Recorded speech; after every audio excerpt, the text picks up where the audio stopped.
Mas Mbak, gimana? Gini loh Mas, aku mau minta solusi. Boleh. Kan gara-gara kan aku waktu habis pulang dari Indo, bangku BOC Hongkong, tak ATM-nya tak buka nggak bisa toh.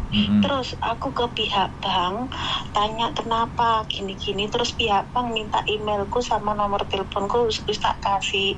Kayak habis gitu pihak bank BOC kasih aku email, suruh telepon ini lah, aku telepon tak pencet ini, angel gak pati mudeng gitu loh Mas. Siap. Kayak terus pihak bank apa jenenge telepon aku bolak-balik, aku nggak ngerti. Terus waktu tadi telepon tak angkat, kayak terus gara-gara gini, mulai tahun 2021 sampai tahun 2023 awal kata iku over limit, soalnya kamu dapat transferan dari mana, pihak mana.